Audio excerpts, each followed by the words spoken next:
because I asked a lot of questions. Playing with Bryant Scott, I asked him a lot of questions. Eddie Jones, who was great at chasing guards off the screens, and I didn't understand how to do that. I would sit with him before practice, after practice.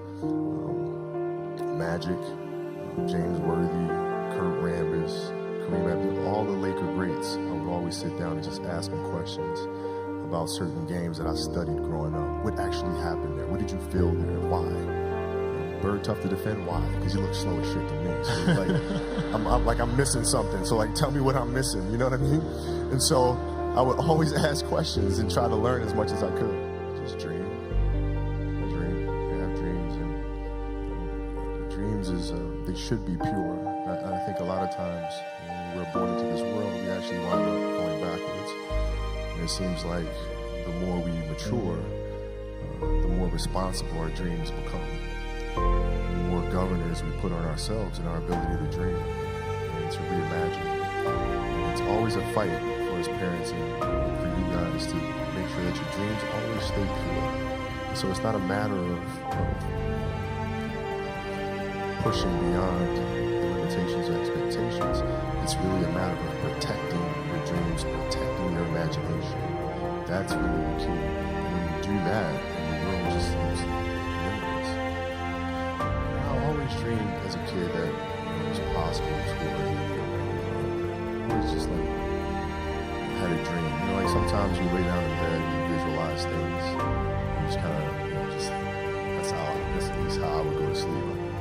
Lay down, I'd imagine playing for the Lakers, and I'd imagine what the uniforms would play, I'd imagine playing, and smell the arena and all that stuff.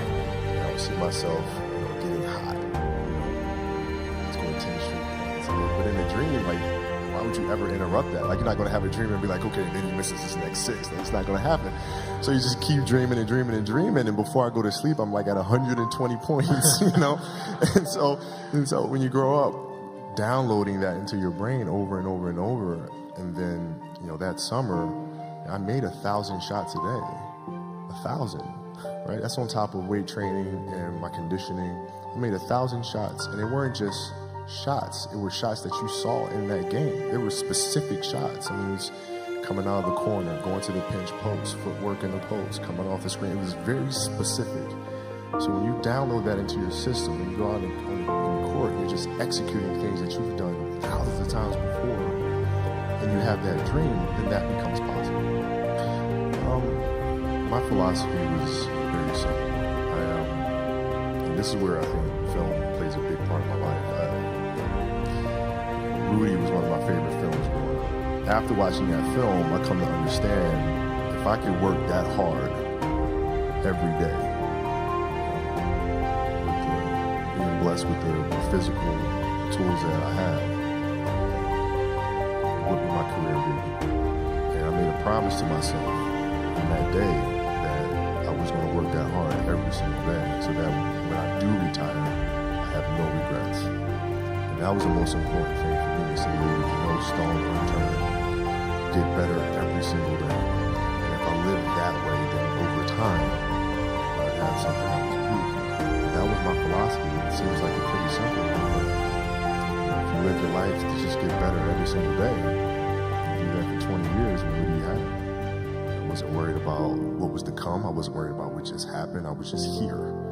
And when you're just there in the moment, playing plays right in front of you, your focus is heightened because nothing else matters. And that's the space I've tried to get to. As a leader of a team, it's also your responsibility to elevate the rest of the guys. And what people tend to get stuck on a lot is saying, okay, the way to make players better is to pass them the ball when they're open. That's a very trivial way to look at things. What you have to do is you have to get them emotionally to want to be better. You have to get them to an emotional space where they wake up every morning driven to be the best version of themselves, right? And how do you do that? And in practice, for me, it was a chance to drive them, to challenge them, right? And this is where you have to know your teammates, because if it's late, we just had a back-to-back, and we had practice the next day, and you show up, and guys don't feel like going through the motions, don't feel like practicing. It's important to know each and every one of them individually, personally, because then you know what nerve to touch. Some guys, it's like, okay, come on, let's, we can do this. That'll get them going. Other guys, no. You got to figure out what button to push. Powell is always Spain. If I tell them how they lost in a gold medal to us and how they're going to lose again, and how I'm going to beat your ass in practice, just like I beat you in a gold medal game, he would hate that.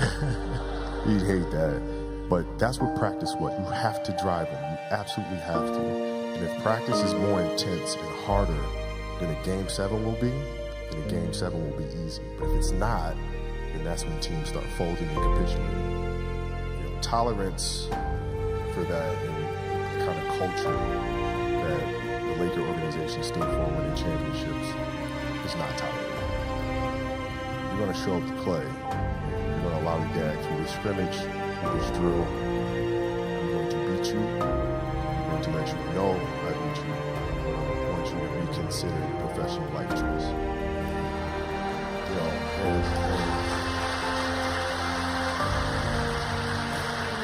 For the most part, people will say, okay, that doesn't make a great teammate. No, I'm not here to be a great teammate. I'm here to help you win championships. I think that if we focus on one thing and do that one thing exceptionally well, we won't fail at that one thing.